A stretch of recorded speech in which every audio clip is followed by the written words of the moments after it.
Buonasera, bienvenue dans Classico, votre émission foot du lundi soir sur Radio J. Vous pouvez nous suivre sur radioj.fr et sur l'application Radio Player France. Classico, spécial débrief de la finale de l'Euro. Je vous présente les hommes de notre carré magique ce soir. Benjamin Krief, bonsoir. Buongiorno a tutti. Avocat en droit social. Benjamin, comment as-tu trouvé cette finale ?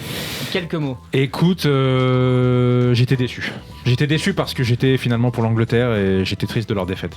Voilà, mais on en parlera plus en détail. Tout à l'heure. Bonsoir également à Alexis Visan. Bonsoir Alexis. Bonsoir. Ancien responsable commercial au sein de l'agence Sport 5. Alexis, l'homme de la finale selon toi ? Donnarumma, évidemment. C'est le Parisien qui parle. Arrêté, mais puis Chiellini et Bonucci quand même, qui derrière ont fait un travail phénoménal parce que devant l'Italie ça reste très faible. On en reparlera.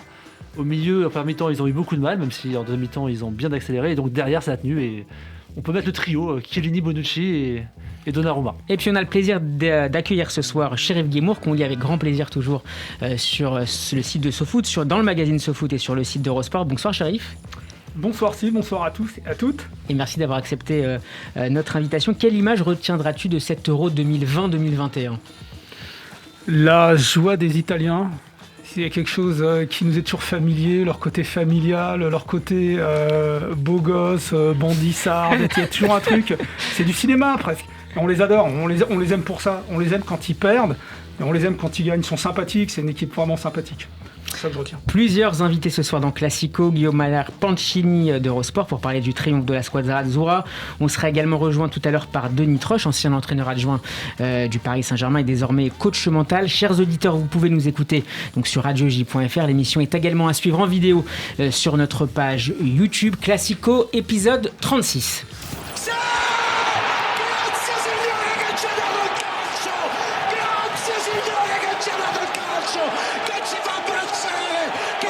« 53 ans après son seul et unique titre continental en 1968, la Nazionale a donc retrouvé les sommets européens hier soir. La sélection italienne l'a emporté au tir au but face à l'Angleterre après avoir été menée au score dès la deuxième minute après un but de Luke Shaw. Alors messieurs, est-ce que vous considérez que l'Italie est une championne d'Europe logique et méritée ? Chérif ? Oui, bien sûr. Alors, on dit toujours 58 ans, ou je sais plus, la dernière 68. 68. Ouais, c'est ça. Faut pas oublier qu'entre-temps, ils ont fait 2 finales perdues en 2000 et en 2012. 2000 contre la France. Voilà. Et en 2012 contre l'Espagne. Donc, quelque part, il y a une continuité. Et puis, ils sont champions du monde 2006. Non, ce qu'il y a de surprenant, c'est le spectaculaire retour au premier plan. En 3 ans, ils n'ont pas fait la Coupe du Monde 2018.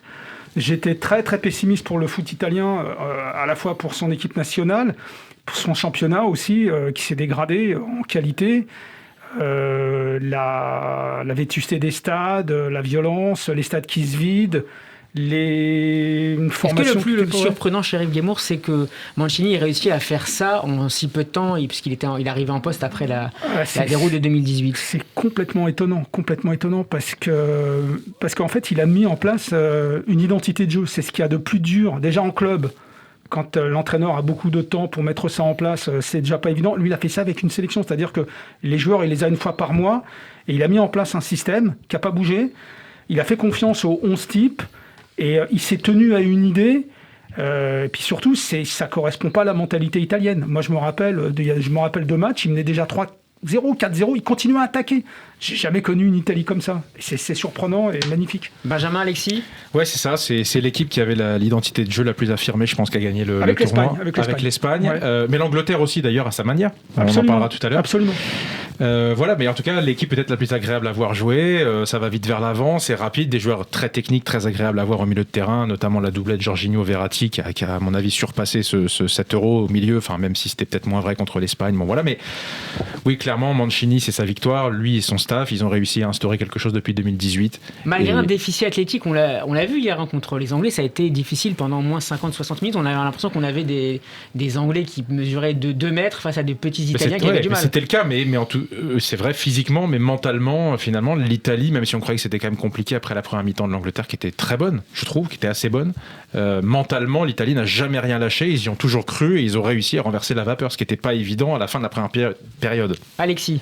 Bah oui, je suis d'accord avec tout le monde dans le sens qu'effectivement l'Italie c'est rafraîchissant et puis ils ont bien joué, ils ont quand même battu la Belgique qui était quand même le grand favori de leur partie de tableau, donc c'est beau et en même temps on a quand même le sentiment qu'il y a quand même beaucoup de manque de vent. Au milieu, qu'on voit la première mi-temps contre l'Angleterre, franchement, si l'Angleterre attaque vraiment, normalement, ils doivent finir à 2-0 ou 2-3-0 en première mi-temps, et je caricature un peu avec le 3-0, mais ils doivent vraiment mettre en deuxième. Et que donc, après, si les autres les tuent pas, tant mieux pour eux, ils continuent de vivre et ils jouent. Et en fait, c'est ça qui est intéressant, mais c'est le football, c'est ça qui est génial, c'est qu'en fait, l'Italie, jamais on aurait pensé qu'ils auraient gagné l'Euro après 2018. Et ils sont quand même là, donc c'est la beauté du foot, en fait, c'est ça qui est sympa. On va rejoindre maintenant notre premier invité du soir, Guillaume Maillard Pacini. Bonsoir et buonasera. Buonasera a tutti. Avec l'accent, c'est plus joli. Spécialiste du foot italien sur Eurosport. Comment, Guillaume, as-tu vécu cette finale bien mal débutée pour les joueurs de Roberto Mancini? Alors, ça a été dur, c'était long, c'était interminable, ça a été douloureux. On n'en voyait pas la fin, ça a fini au bout de la nuit comme contre l'Espagne. Et oui, on est passé un peu par toutes les émotions, mais c'est vrai qu'on a été assez vite refroidi par ce but anglais qui nous a fait beaucoup de mal parce que c'est vrai qu'ils nous ont enlevé pas mal de certitudes et c'est la première fois que l'Italie était menée dans cet Euro, donc c'est un cadre assez nouveau pour nous. Et c'est vrai que rapidement, on a remis le pied sur le ballon et je dois avouer qu'en fait, c'est très déçu quand même par les Anglais. Au-delà du fait que je savais que l'Italie allait avoir le ballon, en deuxième mi-temps et en prolongation, le jeu anglais était vraiment très minimaliste, à part des longs ballons et voilà, le kick and rush fameux anglais, c'est assez triste à voir. Au niveau de la possession, Guillaume, c'est 62-38% en faveur des Italiens. Oui, voilà, ça résume un peu tout, mais la possession, c'est bien que malheureusement, si elle est stérile, ça apporte à rien, mais c'est vrai que j'ai trouvé quand même l'Italie, après la deuxième mi-temps, beaucoup mieux, et surtout, malheureusement, après la sortie de l'Immobilier, qui a vécu un Euro assez compliqué, on va pas se le gâcher, c'est assez difficile pour lui, et c'est vrai que ce passage en faux neuf avec Berardi, Insigne, même Chiesa parfois qui s'alternait, a fait que l'Italie, a repris le dessus sur les Anglais, et je pense égaliser logiquement avec Bonucci, et ensuite, on fait les tirs au but et les Anglais, ça fait 2. Mais c'était très dur. Mon sentiment premier, c'était très dur, mais c'est aujourd'hui un sentiment de grand soulagement qui règne en Italie et de grande euphorie. À votre avis, est-ce que Mancini a été un peu surpris, ou en tout cas mis en difficulté par le système de jeu choisi par Southgate hier, avec un passage en 3-5-2 et la titularisation de Trippier à droite? Non, je crois que Non, vas-y. Alors, Chérif, puis Guillaume. Non, rapidement, je pense pas qu'il ait été surpris. Ce qui a été surprenant, c'est de prendre un but aussi rapidement. Comme ça, cueilli à froid, parce que ça change tous les plans. Après, pour le reste, l'Angleterre avait déjà joué à 3 défenseurs derrière. C'est pas nouveau. C'est simplement juste le fait qu'ils ont dû courir après le score. Et comme les Anglais étaient bien en place, je pense que ça les a déstabilisés. Mais à partir du moment où l'Italie reprend le pied sur le ballon, comme l'a dit notre ami là d'Eurosport, le match reprend sur ses bases. Moi, quand je voyais Mancini sur le bord de touche, je ne le sentais pas plus inquiet que ça. Il était préoccupé évidemment parce que mener 1-0, c'est pas la joie, mais je l'ai pas trouvé en panique ou quoi que ce soit. Ceci dit, il y a quand même Trippier qui est 2-3 fois tout seul en première mi-temps où sur le premier but, il y a un espace qui est créé, il est tout seul, il centre sur Luke Shaw, mais il y a 2-3 fois après où il est encore tout seul et on voit que les Italiens ils n'arrivent pas à régler ce problème-là. Et en fait, les Anglais, au lieu d'attaquer et de continuer, ils ont laissé. C'est-à-dire que les Anglais, au lieu de, c'est là où il y a le problème parce que on revient après sur la deuxième mi-temps et les prolongations, mais en première mi-temps, l'Angleterre, s'ils en mettent 2, Trippier, les 2-3 fois. Le maillon faible pour les Anglais côté italien, c'était Emerson. Ouais, mais comme le dit Alexis, il a raison. Trippier, encore une fois, on reviendra là-dessus, mais Southgate, tout le monde va lui tomber dessus. En tout cas, c'est le choix de Southgate de jouer à 3 derrière avec Trippier à droite, qui amène le premier but pour une passe décisive pour Luke Shaw. Mais clairement, oui, je me demande en fait hier, est-ce que c'est l'Angleterre qui a perdu vraiment le match ou l'Italie qui est revenue le gagner. Mais pour répondre à l'analyse tactique sur ce match, c'est vrai que l'Angleterre fait 25 très bonnes premières minutes.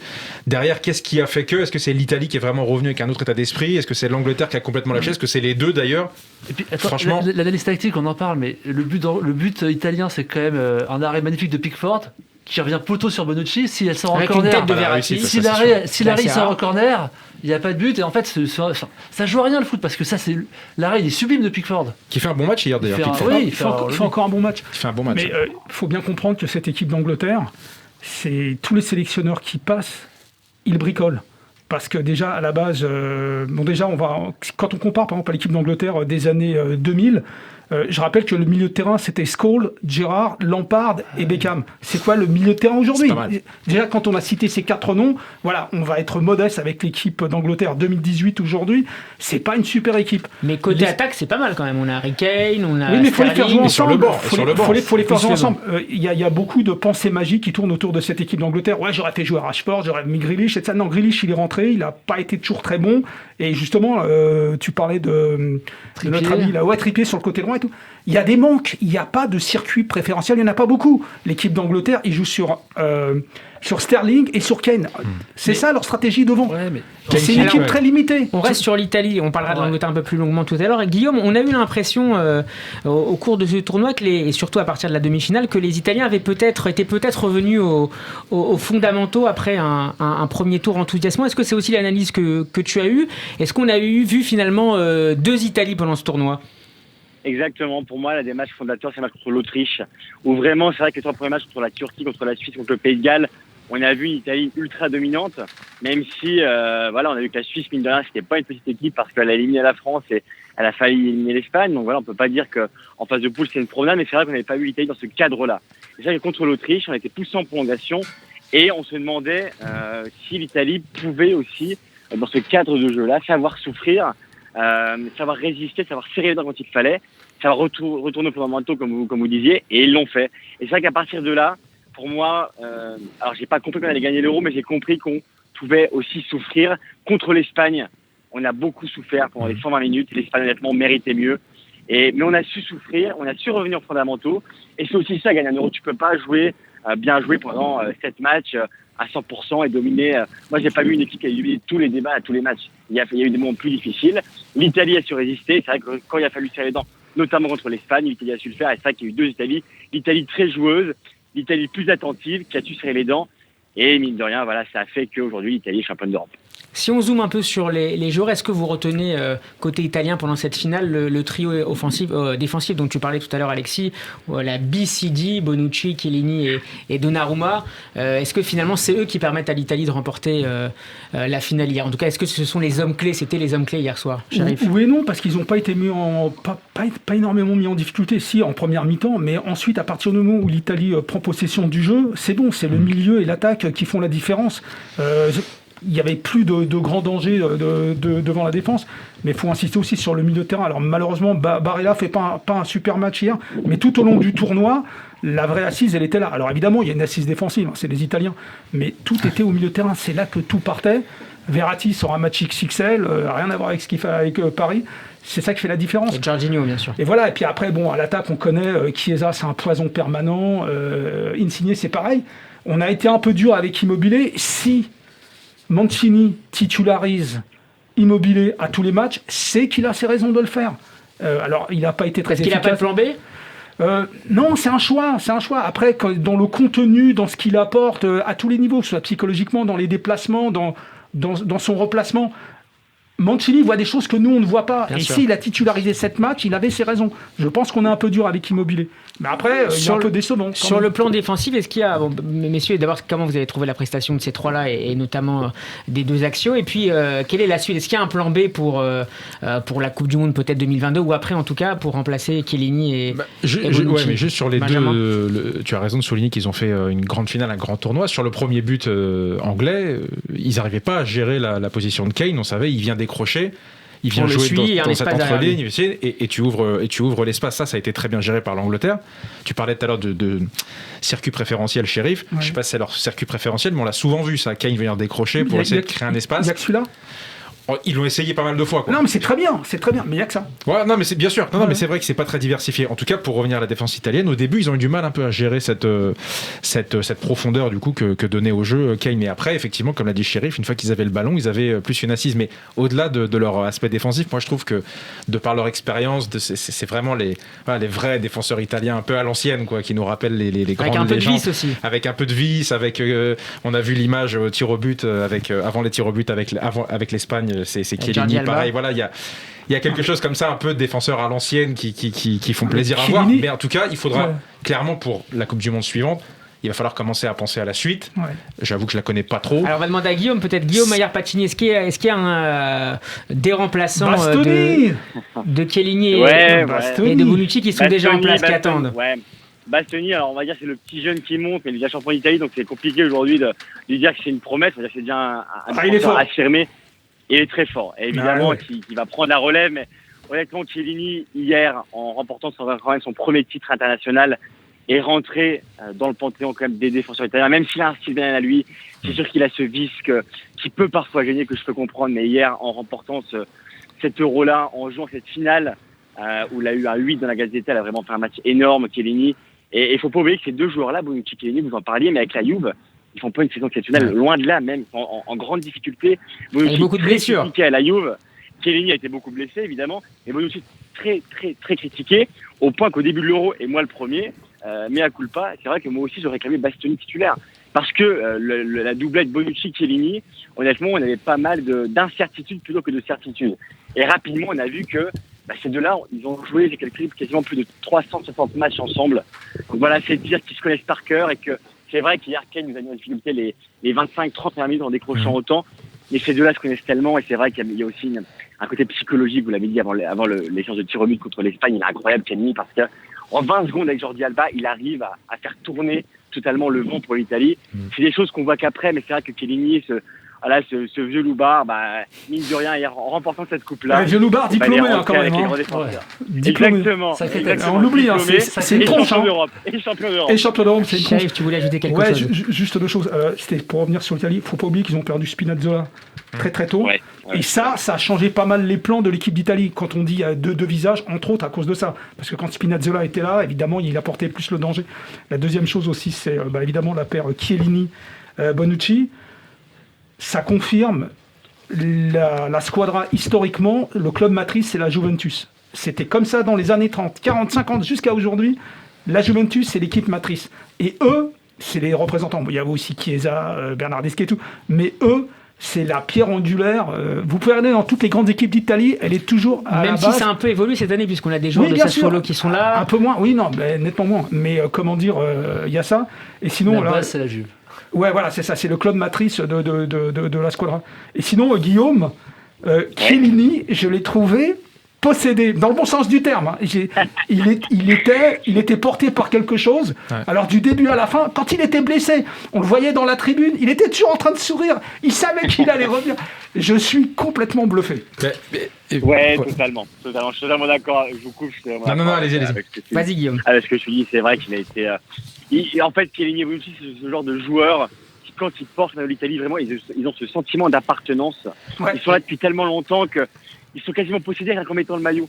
C'est un peu comme le film Le Masque, voilà. C'est vrai que dès qu'ils mettent le maillot italien, ils se transforment totalement. Et hier, quand il y a l'hymne italien, au début, Wembley, alors après c'est calmé, mais c'est vrai qu'au début, Wembley siffle beaucoup. Et Chiellini ferme les yeux, respire, comme s'il absorbait les sifflets. Et comme s'il transmettait ce calme à tous ses équipiers. Moi, j'ai trouvé ça génial. Et c'est vrai qu'encore une fois, la séance avec Jordi Alba, moi, je l'ai vu qu'après, parce que c'est vrai que dans l'émotion, dans le stress, on voit pas ce genre de choses-là.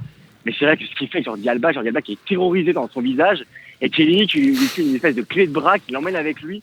C'est hallucinant. Moi, j'ajouterais aussi par rapport à ça, j'ajouterais aussi Chiesa, que j'ai trouvé entre guillemets possédé aussi, parce que on voit bien que les Italiens n'arrivaient pas à passer, et le seul qui se battait, qui avait une supplément d'âme, qu'on savait pas d'où il de sortait, c'était Chiesa, qui continuait de percuter, qui avançait, qui se battait. C'est numéro 1 offensif de l'Italie aujourd'hui. C'est lui qui a tiré la Juve cette saison devant. Et c'est lui plus que Cristiano Ronaldo. Et pour moi, c'est lui qui a tenu l'Italie en vie, parce que l'Italie, on voyait qu'on avait une impression de possession stérile entre guillemets, et le seul qui faisait la différence, c'était Chiesa, et on le voyait tout seul.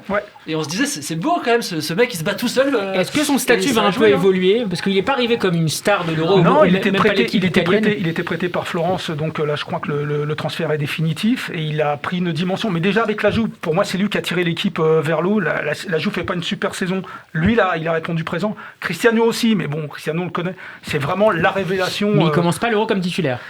Non, mais il était quand même bien placé pour jouer attaquant. On connaissait sa valeur. Il y a aussi peut-être un joueur on en a déjà parlé, qu'il faut mettre en avant pour tous supporters parisiens qui qui se respecte, c'est évidemment Verratti, qui a fait une compétition incroyable, qui a fait une finale incroyable. Et c'est ça, c'est là qui est monté en puissance. Ouais, exactement, qui était d'ailleurs pas titulaire au début, qui n'était pas là, qui s'est imposé face à Locatelli, même si peut-être c'était logique finalement pour Mancini qu'il récupère sa place et qu'il n'en bouge plus. Mais moi, ce que je voulais dire, c'est que Verratti, on l'a beaucoup critiqué au PSG en disant dans les grands rendez-vous, il n'est pas là, il n'a jamais su assumer son statut. Hier, si. Il a joué au-delà des autres matchs. 95 minutes, hein.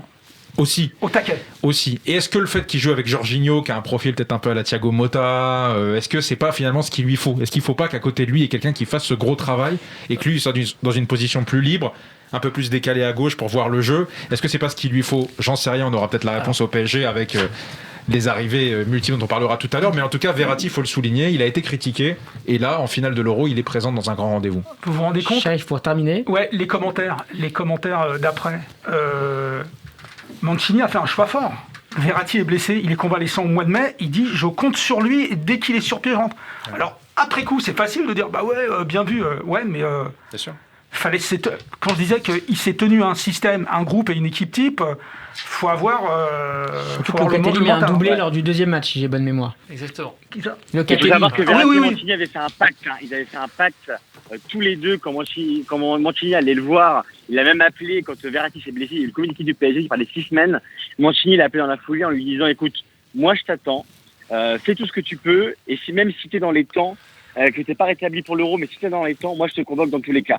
Et moi j'ai lu dans la Gazzetta une phrase qui a marqué ces derniers jours qui disait même sous la torture, Mancini ne se priverait pas de Verratti. C'est dire l'importance, et on l'a vu hier en finale, de Marco Verratti pour l'Italie. Merci beaucoup Guillaume Maillard-Passini d'avoir été avec nous. Bel été à toi et à bientôt dans Classico. Merci à vous et bravo à vous pour votre émission qui est vraiment top. Donc merci pour l'invitation et forza azzurri. Merci Guillaume, à bientôt. Merci.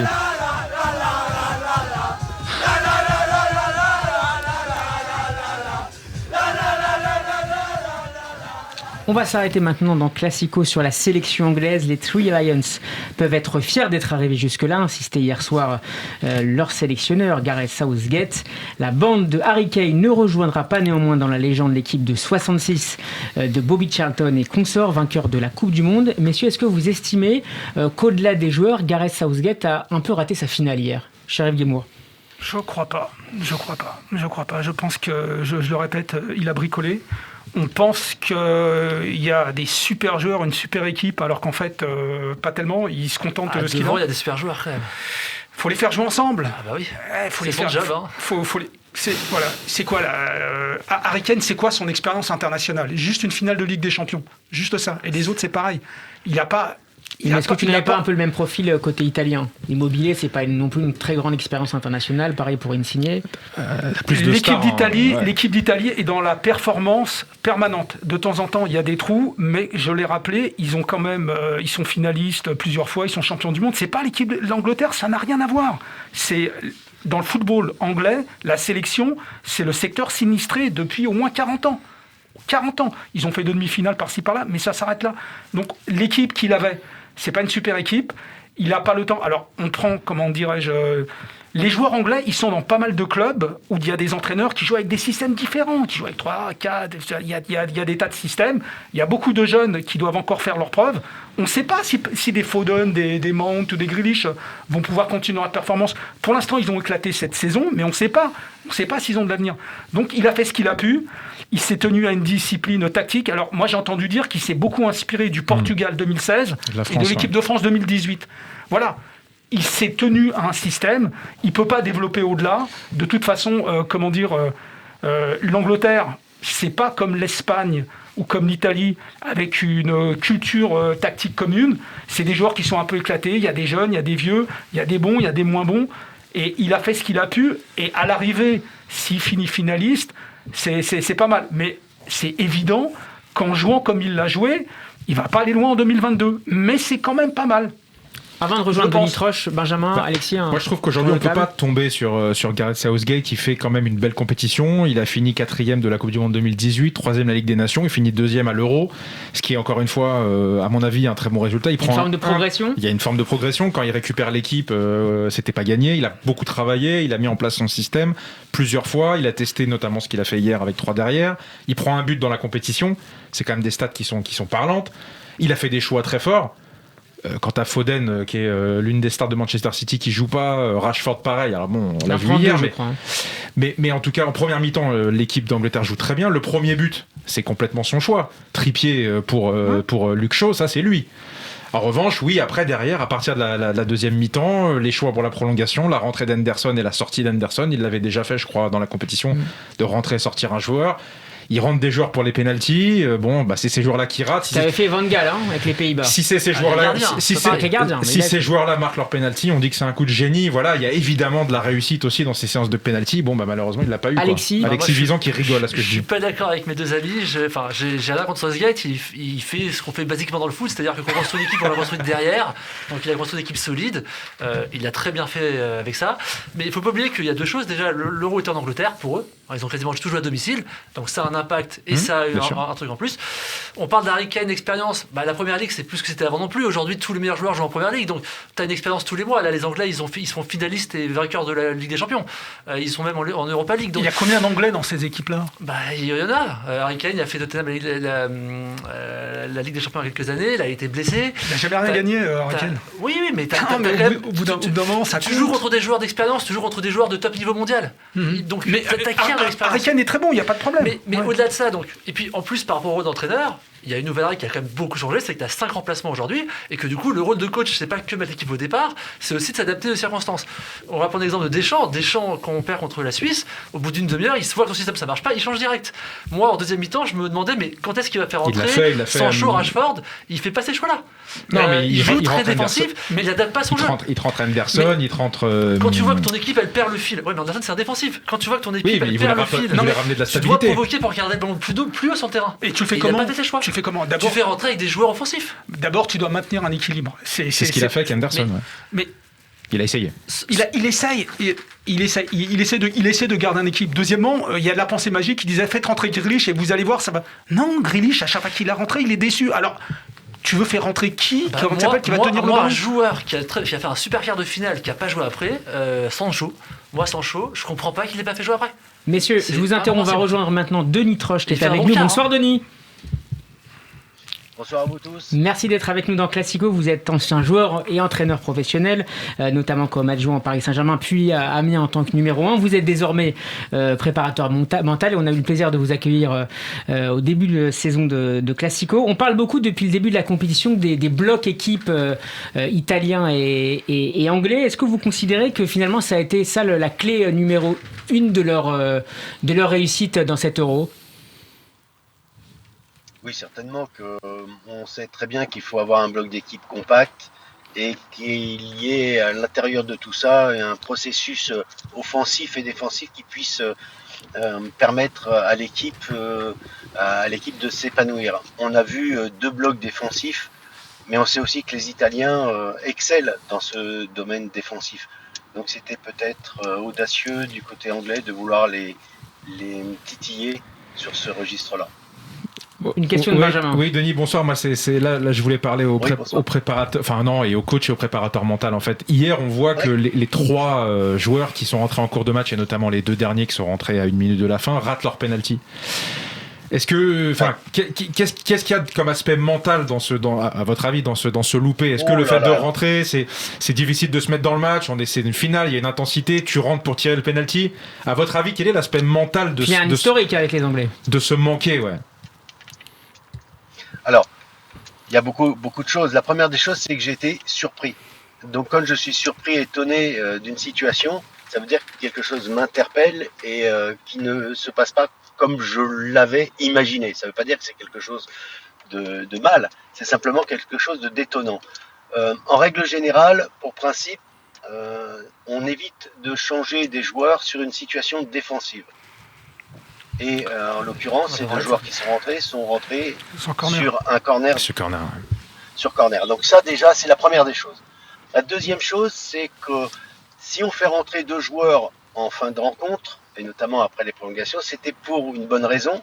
J'imagine que ça puisse être pour tirer les pénaltys. Il n'y a pas d'autre raison valable, excepté de pouvoir, dans les derniers instants, créer une brèche. Mais ça, on peut difficilement y croire.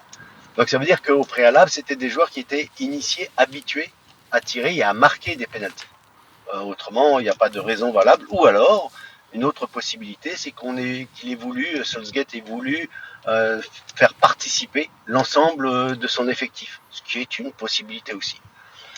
Pour moi, je pense qu'il y a peut-être quelque chose de plus simple que ça, simple et complexe à la fois, mais c'est se dire, il voulait peut-être les faire rentrer depuis un certain temps, il n'a pas eu l'occasion de le faire, et plutôt que de changer au dernier moment son fusil d'épaule, il est resté sur cette optique et cette option de les faire rentrer sur penalty, pour tirer les penalties.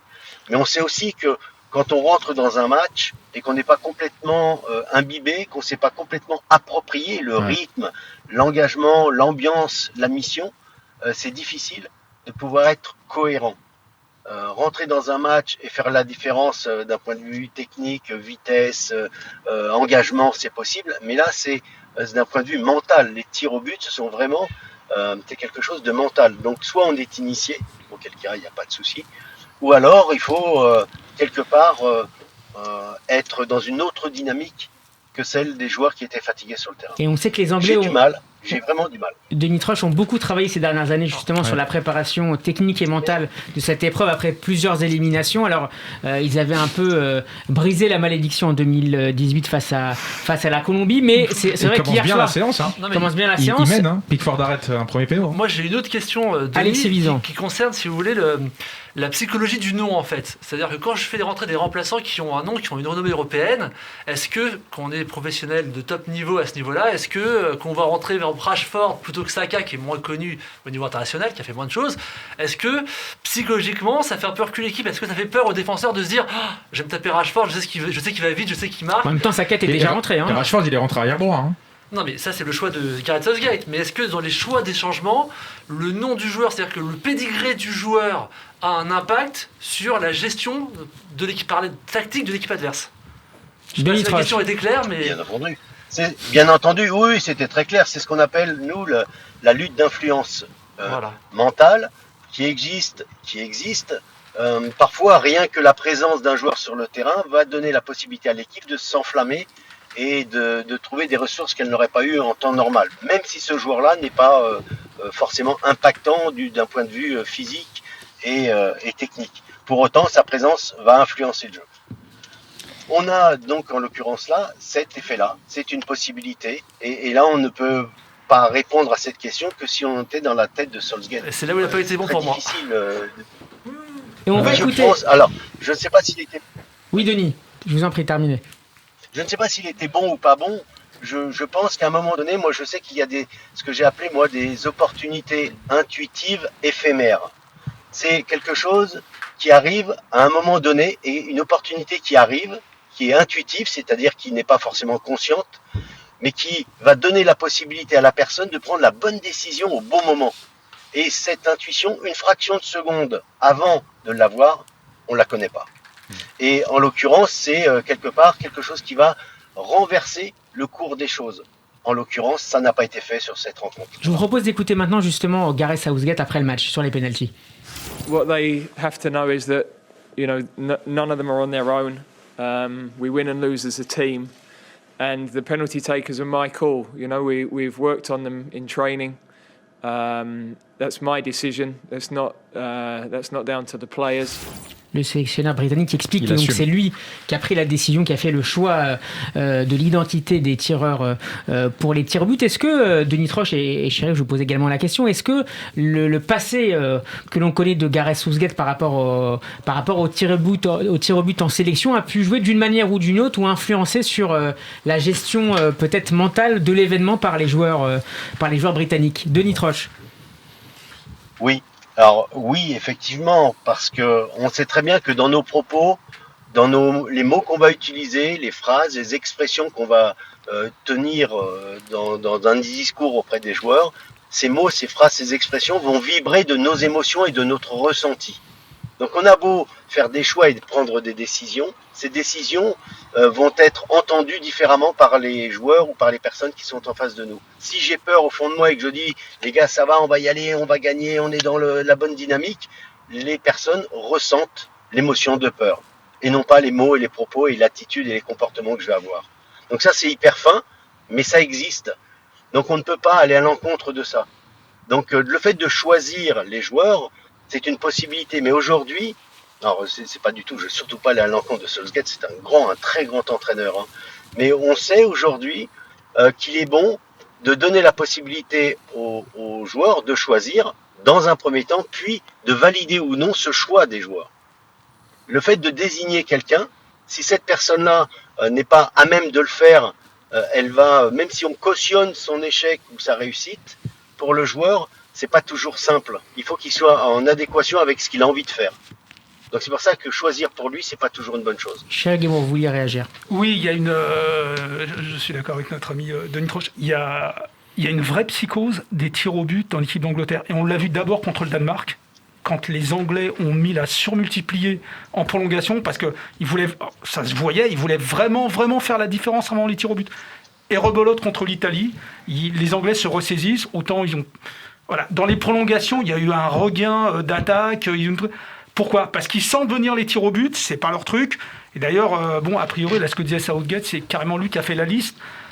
C'est-à-dire, en fait, il n'y a pas de concertation, soit avec son staff, soit avec ses joueurs et tout. C'est quelque chose de mal vécu.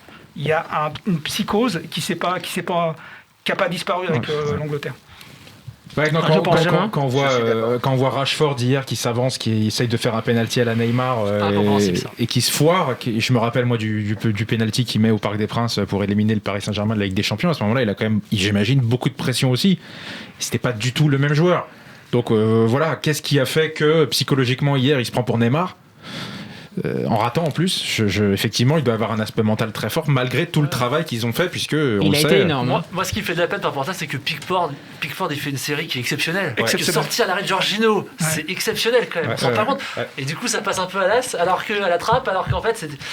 Donc, l'aspect psychologique, il y a Pickford. C'est dire que les Anglais, ils sont atteints. Hein. Mais on peut peut-être demander aussi à Denis. Je pense qu'une séance c'est le joueur très amateur qui parle, mais une séance de penalty, tu peux la travailler effectivement 1000 fois, 12 fois, tirer comme ci, comme ça. Le gardien, tu peux lui dire, lui il plonge là, lui il plonge là. Il y a quand même un aspect réussite qui est indéniable. Donc tu peux travailler le penalty comme n'importe quel geste technique. Je pense quand même. C'est pas forcément lié qu'au hasard, comme on l'a dit souvent. Non, mais tu peux pas non plus dire j'ai travaillé les penaltys, donc je sais que je vais aller à droite, je vais à la gauche. Le gardien peut plonger du bon côté, pour autant il n'aura pas le ballon parce qu'elle va être un peu plus haute, parce qu'elle va être un peu plus basse. Donc il y a un aspect réussite indéniable qui a tourné en défaveur de l'Angleterre hier. Denis Troche, pour terminer sur ce point. Oui. Donc effectivement, mon expérience, alors là, j'ai manqué d'humilité 2 minutes, j'ai même perdu en une finale de Coupe de France au penalty, donc pas de souci, hein, j'ai aucun souci avec ça. Il faut savoir que tous les penaltys, je faisais tirer des penaltys au moins 2 fois par semaine. À la fin des entraînements, 2 fois dans la semaine, il y avait les joueurs qui devaient tirer les penaltys, les tiraient. Ces joueurs les tiraient, mais ils devaient les tirer comme en match.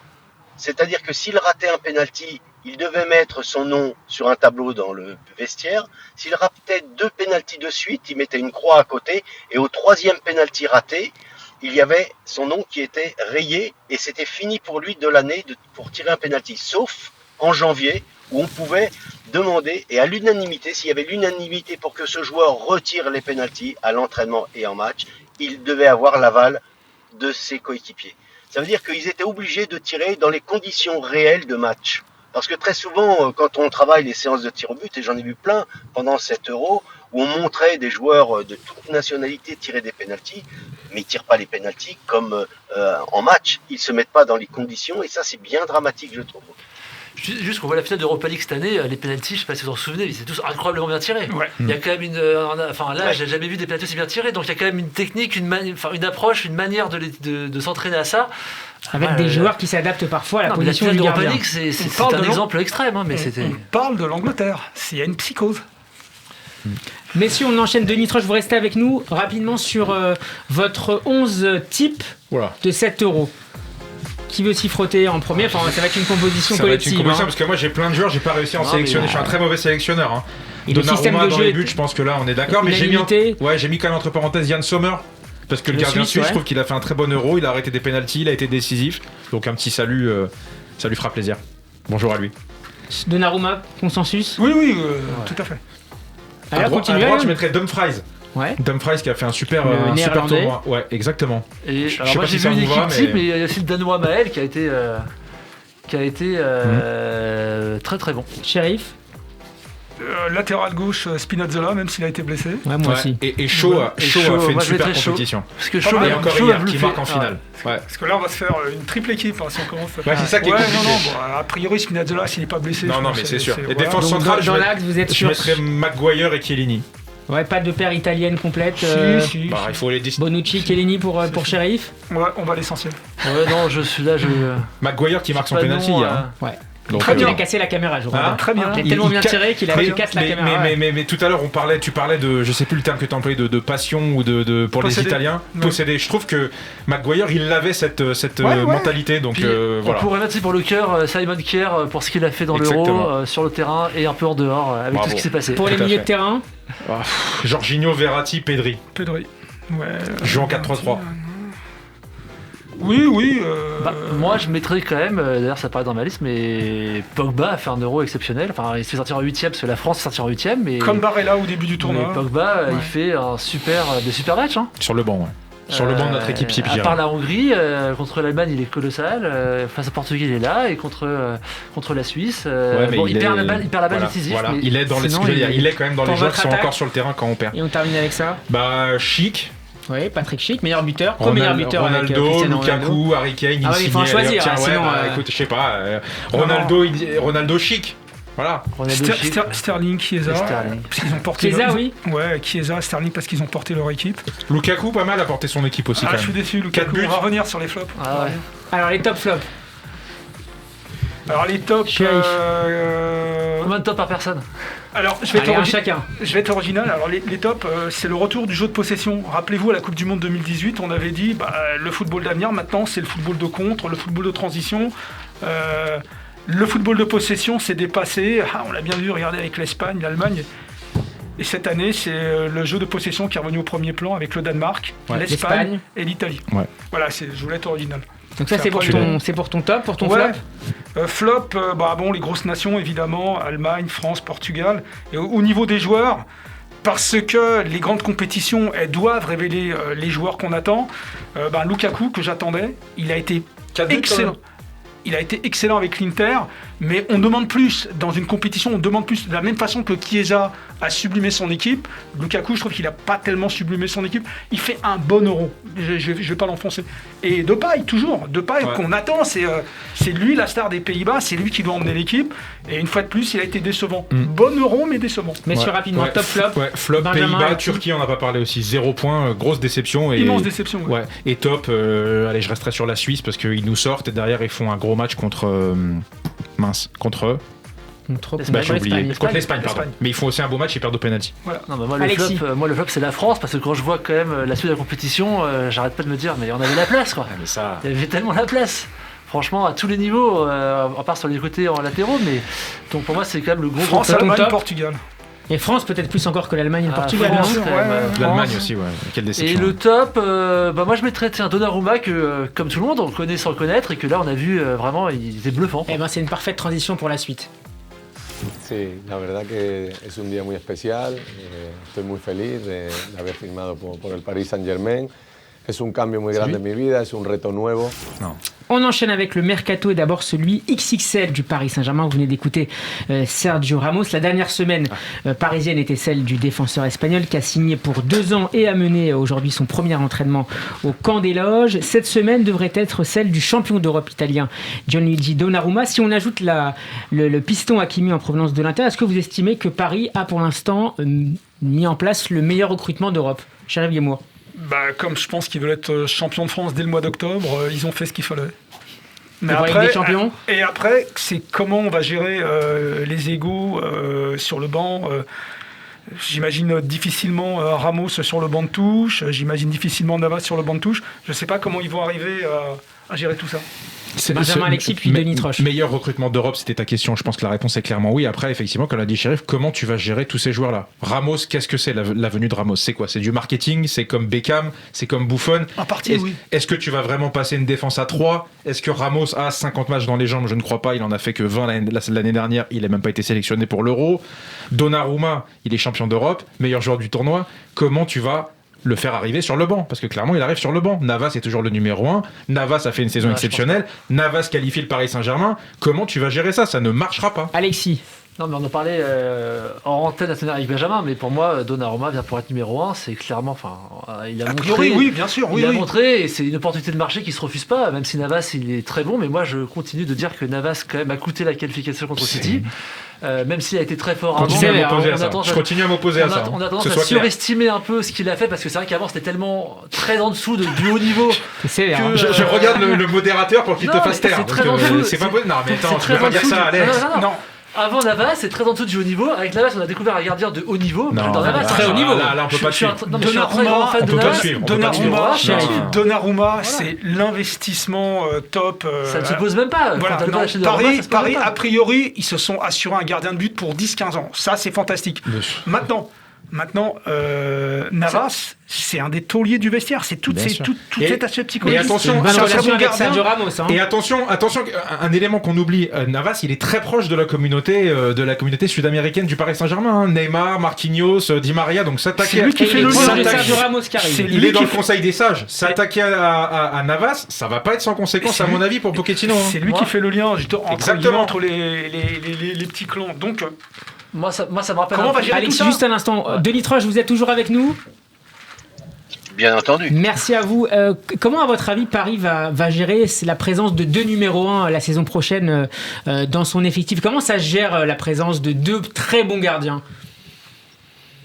Bon, on peut partir du principe que c'est une très belle opportunité. Vraiment d'avoir 2 bons gardiens en cas de blessure, en cas de suspension, on sait qu'on a quelqu'un qui va suppléer et de façon hors norme. Après, il faut gérer bien entendu en interne cette situation. L'autre chose aussi qui est positive, c'est le fait que l'un de ces 2 joueurs-là n'est pas dans un club concurrent. Faut pas non plus négliger ça. Derrière cette situation positive, il va falloir effectivement gérer un vestiaire, gérer un groupe qui va être systématiquement jugé par l'extérieur, les journalistes, les supporters, en sachant que Navas a fait une saison exceptionnelle. Certes, il a peut-être coûté certaines choses, mais encore, c'est pas sûr. Saint-Germain est-elle aussi loin, c'est pas le fruit du hasard. Oui, et derrière ça, on a un champion d'Europe qui arrive comme numéro 1 bis ou comme numéro 1. Donc là, ça va être compliqué, mais c'est une gestion interne. Mais est-ce que la question mentale est particulière aux gardiens de but de Nitroche ? Est-ce qu'ils ont besoin d'être titulaires et d'avoir la confiance pleine et entière de leur entraîneur ? Bien entendu. C'est quelque chose qui... La concentration, la motivation, l'engagement, c'est fluctuant. Pour autant, on ne peut pas passer d'un match à un non-match, un match à un non-match, et jouer, ne pas jouer. C'est très difficile. C'est switcher comme ça d'un poste de remplaçant à un poste de titulaire, revenir dans la dynamique. On a vu quand des remplaçants rentrent dans un match où les Anglais rentrent et ça devient compliqué. Imaginez, un jour vous jouez pas, vous savez pas si vous allez jouer, c'est très compliqué. Il faut que les règles soient, c'est-à-dire mettre un cadre, et à l'intérieur de ce cadre, qu'il y ait une véritable concurrence. Mais le cadre doit être posé le plus rapidement. Est-ce qu'on peut imaginer une division en fonction des compétitions ? Il y en a un qui joue dans le championnat et l'autre pour les coupes européennes. Je suis désolé. Non, c'est bon. C'est peut-être l'avenir, en fait. Je me rappelle d'une saison au Barcelone avec Ter Stegen, un autre gardien. Bravo. Et il y avait un roulement. Une saison. Bravo. Oui, voilà, c'est ça, exactement. Et le truc, c'est que c'est peut-être une des options d'avenir, parce qu'en général, le poste de gardien, c'est un poste fixe avec un numéro 1, un numéro 2, voire un numéro 3. C'est ce qu'a dit Pablo Longoria, on va l'écouter dans quelques instants, c'est exactement ce qu'il dit, notamment en prenant comme référence la Juventus. C'est peut-être l'avenir, c'est-à-dire une hyper-concurrence sur ce poste aussi crucial. Moi, je pense que c'est une hypothèse, moi, je pense qu'on nous raconte tout simplement des histoires, dans cette histoire justement de gardien, comme à Lyon où le coach veut Onana. C'est pire à Lyon. En fait, tout simplement, c'est que, en l'espèce là, Leonardo veut installer Donnarumma dans le but parisien. Parisien. Il veut évidemment pas le dire comme ça, donc il nous sort cette histoire de 1-1 bis, alors qu'au final, Donnarumma va sûrement finir par prendre la place. À Lyon, c'est la même chose. On va nous dire, non, mais il y a une concurrence saine entre Lopez et Onana. C'est pas vrai. L'autre, il va venir pour jouer. Tu vas laisser Lopez pendant 10 matchs avec une pression insupportable. Et il va finir par sortir. Donc moi, je pense que c'est du marketing, cette histoire de 1 prime. Ça ne marche pas. C'est tout simplement parce qu'il y a un nouveau gardien qu'on veut imposer, mais on veut pas le vendre comme ça dans la presse. Ceci dit, Benjamin, il faut toujours installer une concurrence au poste de gardien de but. À partir du moment où il y a un gardien, il n'y a rien derrière. Je suis pas sûr, Chérif. Regarde Navas. Regarde la saison qu'il fait. Pourquoi tu veux lui mettre... Ça marchait bien avec Rico. Et tu le fais re-signer Rico. Tu fais re-signer Le Tellier, même ton gardien numéro 3. Navas, c'est très bon. Parce qu'il a été formé au club. Et ça va compter pour la liste de Ligue des Champions. Je dis simplement qu'à ce poste-là, après c'est l'évolution du poste, moi je constate, soit par des roulements, soit par une concurrence. Tu vois, c'est ce qui va se passer aussi à Marseille, c'est ce qui va se passer à Lyon, c'est ce qui s'est déjà passé au Lyon. On va justement écouter... C'est peut-être l'avenir, on est en train de... Pour l'instant, ça n'est arrivé nulle part. On va écouter justement le nouveau président de l'OM. 34 ans, 35 ans. On va justement écouter à ce sujet le nouveau président de l'OM. Il parle pendant que... Il respecte pas le présentateur, c'est incroyable. Le nouveau président de l'OM, Pablo Longoria, justement sur la concurrence entre les gardiens. Dans le football moderne, la compétence à l'intérieur d'une position, c'est la chose plus importante. Même sur le rôle de gardien. Dans tous les clubs dans lesquels j'ai travaillé, j'étais habitué à avoir une compétence très forte entre les différents gardiens. Dans l'ultime époque à la Juventus, entre Buffon et Chesney, entre Buffon et Neto, 3 gardiens de très haut niveau. Mais alors, à l'OM, la concurrence. Merci, monsieur Longoria. Stan Miranda et Paul Lopez, le gardien espagnol en provenance de l'AS Roma. Mais attends, de quoi on parle juste? Concurrence, ça veut dire que donc tu as 2 potentiels numéro 1, mais qu'il y a un numéro 1 qui va être choisi et que l'autre va être numéro 2. Il va s'asseoir sur le banc pendant la saison, ce sera donc le numéro 2. Non, pas forcément. Apparemment, ça peut se jouer tout au long de la saison. Il y a une concurrence. Non, là, il parle de concurrence. La concurrence, c'est quand tu as 2 joueurs au même poste, t'en choisis un finalement parce que l'autre est meilleur. Ça, je suis complètement d'accord avec ça. Si au final, Donnarumma et Navas, on dit Donnarumma est meilleur, Navas devient le numéro 2, il est donc remplaçant, ça marche. Mais si on dit tout au long de la saison, non, il n'y a pas de numéro 1, t'as 2 1 prime, un jour je mets celui-là, un jour je mets celui-là, ça ne marche pas. Denis Troche, dans tous les exemples qu'on donne, ils sont vieux les gardiens. Denis Troche, est-ce que l'entraîneur a intérêt à poser les cartes sur table dès le début de la saison avec ces 2 gardiens ? Mais dans tous les cas, quand on est manager, que ce soit dans le monde du sport ou dans l'entreprise, il est nécessaire de mettre un cadre. Et à l'intérieur de ce cadre, on donne une certaine laxitude, une certaine laxité ou une certaine mobilité ou aisance. Pour autant, quand on va se retrouver avec un gardien de but qui est bon sur 2, qui est bon le premier match, il est difficile de le sortir. Et l'idée, c'est de le maintenir, il va le maintenir. Et si le gardien de but est bon sur 3, 4, 5 matchs, on pourra dire qu'il est titulaire. Ouais. Et je ne vois pas comment ils peuvent, c'est une possibilité, de sortir un gardien de but tous les matchs. Mais est-ce qu'il n'est pas un peu néfaste, Denis Troche, d'attendre, notamment pour le gardien qui sera le numéro 2, d'attendre que le titulaire se plante, rate un match pour espérer jouer? Non, c'est pas ça. Pardon. Denis Troche et Benjamin. Ouais. Oui, Benjamin, vas-y. Non, je voulais dire, c'est pas ça numéro 2. Tu reprends l'exemple d'une hiérarchie très claire, au PSG par exemple. Et c'est pas une question, si Navas s'était trouvé 1 fois, 2 fois, t'aurais pas vu Rico titulaire pour autant. Là, ça va être le cas, visiblement. Mais c'est là où ça devient psychologiquement très compliqué, parce que, comme le disait Denis, et d'autres gardiens que j'ai écoutés sur la question, gardien, tu as besoin d'une confiance. Même si tu rates une sortie, même si tu rates un 6 mètres, même si tu fais une boulette et tu prends un but casquette, il faut que tu puisses avoir la confiance de tout le club, de tes partenaires, pour pouvoir repartir de 0. Si le match derrière la boulette, tu vas t'asseoir sur le banc, et que l'autre fait un super match, au moment où on va te demander de rejouer, mais c'est super compliqué. Est-ce que c'est ça qui se présente pour le Paris Saint-Germain et pour l'Olympique de Marseille, donc avec la concurrence Mandanda, Paul Lopez, Denis Troche? C'est certainement ce qui va se passer. Ce qui va se passer, c'est qu'il va y avoir un titulaire qui va prendre la place et qui ne la lâchera pas jusqu'à un point où il y aura une erreur ou des erreurs successives qui vont faire qu'il pourrait y avoir un changement. Mais moi, je vois vraiment pas comment on peut mettre 2 gardiens de but de grande qualité en concurrence, c'est-à-dire la concurrence, il y en a qui fait une erreur, l'autre prend la place. Ça, c'est un petit peu, Ça n'a pas de sens. Pour moi, ça n'a pas de sens. Plus globalement sur l'Olympique de Marseille, donc les Marseillais ont joué hier un match amical contre le FC 7, victoire des Olympiens 2-1 avec un bon Dimitri Payet, premier match avec l'OM du Brésilien Gerson.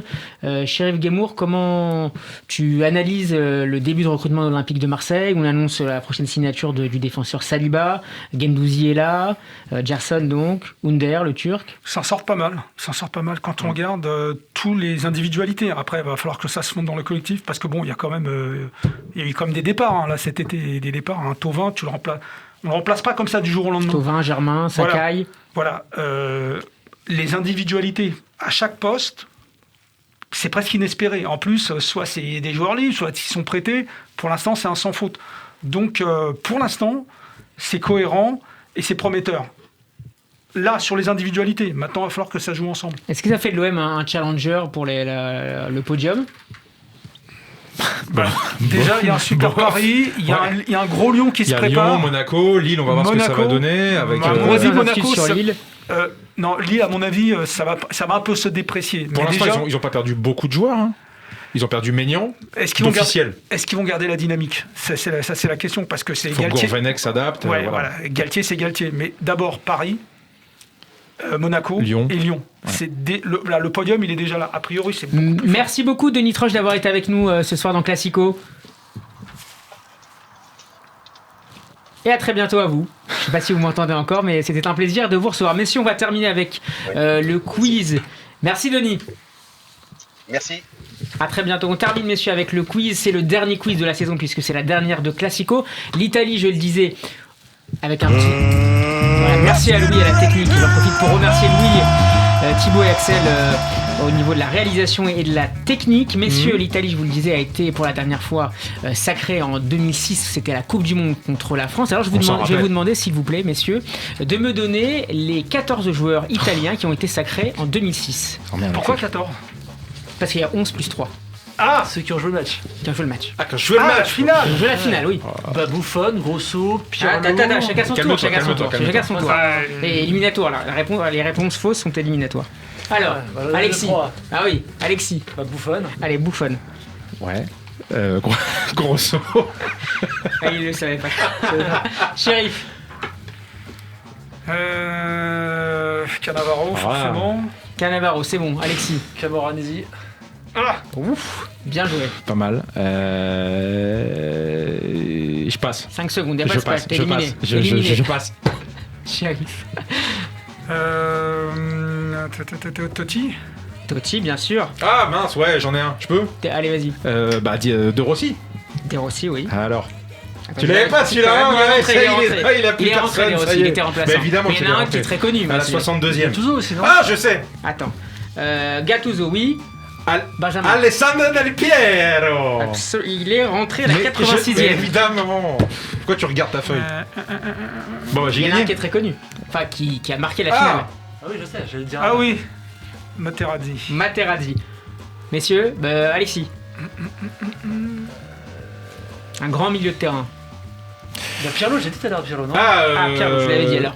Alors, je l'ai dit. Hein. Non, Pirlo, Pirlo, c'était lui. Non, attends, excuse-moi. Alors, j'en sais rien. Et pas Tony? Tony, non? Luca Toni, pas mal. J'adorais le Toni. Shérif. Et on a combien là? Il en manque 1, 2, 3. Ah bah si, attends, j'ai oublié. Ah, la honte. Cannavaro. Je l'ai dit. Allez, messieurs, c'est déjà la fin de cette émission. On termine? Non? Simone Perrotta. Il y avait Simone Perrotta, mais tu as triché comme d'habitude. Merci, Chérif Guémour, d'avoir été notre invité ce soir dans Classico pour la dernière de Classico. On peut rappeler notamment le titre de votre dernier livre, je voulais qu'on en parle, on n'a pas eu le temps. Terrain miné en 2013. Il y a un autre qui arrive pour la rentrée. Et ben tu nous le présenteras avec grand plaisir dans Classico. On te recevra à ce moment-là. Merci Benjamin Krief, merci Alexis, merci à toutes et à tous de votre fidélité à Classico, émission à retrouver en podcast sur radioj.fr et sur toutes les bonnes plateformes Spotify, Deezer, Ocha ou encore Google Podcast et Apple Podcast. Émission à suivre également en vidéo sur YouTube. Bel été à toutes et à tous et à l'année prochaine. Merci à vous. Merci.